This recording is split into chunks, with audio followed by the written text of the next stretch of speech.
So Japan invaded half of Asia during World War II because free will, I guess. They did some absolutely unhinged stuff, like turning war crimes into a competitive sport, human experiments, mass murder, you name it. But then they got nuked. Twice. Said our bad, and somehow became the most beloved country on Earth. Well, guess who didn't?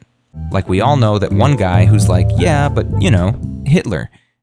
Germany and Japan did equally terrible things during the same war, got their asses kicked by the same allies, and somehow had completely different outcomes. So let's figure out, why did Japan get to rebrand as the kawaii anime country while Germany is still doing the historical apology tour? Because this might be the most successful reputation laundering operation in human history. Okay, so think about it. What's the first thing that comes to mind when you think of Japan? Anime, Nintendo, or maybe blurred movies? Now do the same with Germany. Yeah, we all have the same thing in mind, but why does that happen? First off, Japan had the ultimate geographic advantage. After the war, Japan could basically just disappear for a while. No nosy neighbors constantly bringing up the awkward stuff. Meanwhile, Germany is literally in the middle of Europe, surrounded by every country they invaded. Imagine this: you had a high school bully who lived on a private island reinventing themselves, and 20 years later comes back looking like this.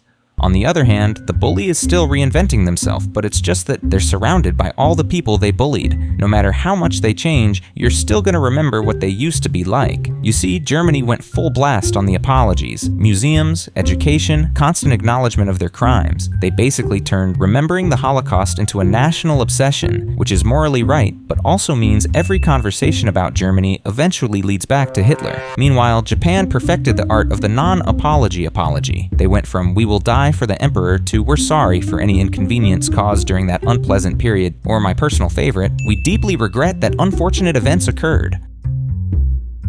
This is the most genius part. Japan managed to flip the script and become the victim in the Western imagination. After Hiroshima and Nagasaki, Japan wasn't the aggressor, they were the country that got bombed, which is undeniably horrific. Meanwhile, Germany splitting in half isn't nearly as dramatic as getting nuked. Plus, the Berlin Wall made Germany look like the aggressor and the victim of their own stupidity. Okay, task for Americans. Go outside and ask a bunch of students about the crimes that America committed. 5 out of 4 would say, oh, they nuked Japan. Twice. Other than slavery, of course. Even though Japan literally started conquest across the Pacific, committed unspeakable atrocities, and somehow convinced the world that they were the victims because America ended the war with just bigger bombs. But here's the kicker. This narrative actually worked in Japan's favor. Nuclear bombs are so uniquely horrific that they became the main thing people remember about Japan in World War II. Not Unit 731's human experiments, not the Rape of Nanking, not enslaving entire populations. Just poor Japan got nuked.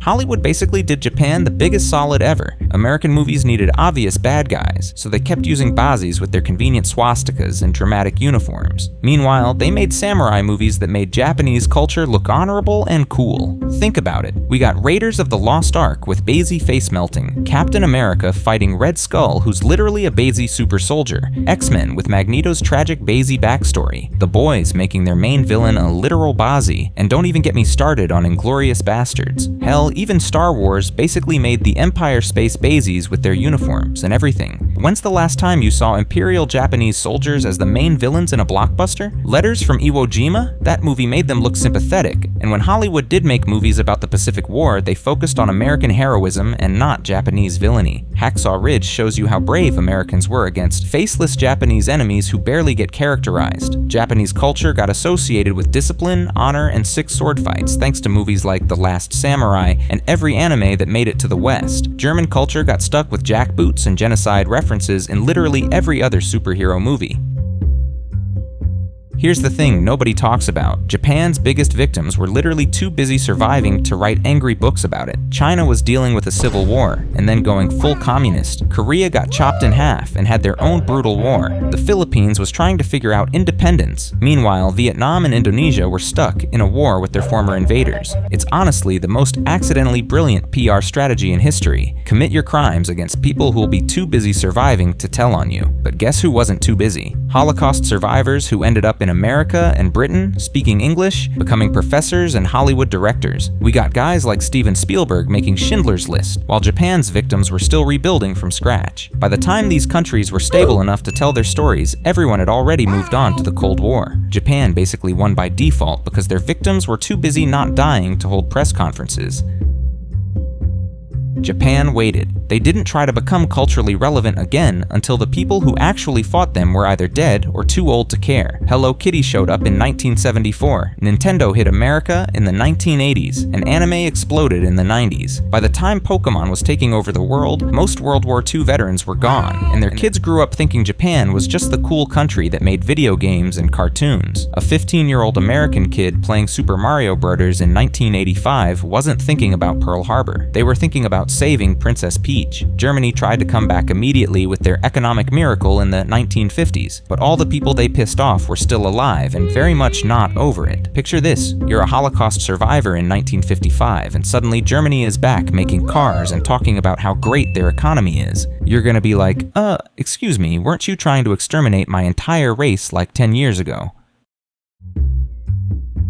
Look, I'm not justifying what either country did. Both Japan and Germany committed absolutely horrific atrocities that should never be forgotten or minimized. The victims of both deserve justice and remembrance. This isn't about saying one was worse than the other, or that Japan deserved to get away with it. This is just about understanding how global perception works and why two countries that did equally terrible things ended up with completely different reputations. It's a case study in how history gets remembered, or forgotten, based on factors that have nothing to do with the actual crimes themselves. But at the end of the day, Japan didn't just get lucky, they accidentally ended up with every possible advantage for making people forget about their crimes. And the craziest part? None of this was planned. Japan didn't sit down in 1945 and go, okay, in 30 years, we'll launch Hello Kitty and everyone will forget about Unit 731. It just happened. A combination of timing, geography, global politics, and pop culture created the most successful historical image rehabilitation ever. Meanwhile, Germany is still out here building Holocaust memorials and teaching their kids about their dark past, which is the morally right thing to do, but it also means they'll never escape their history the way Japan did.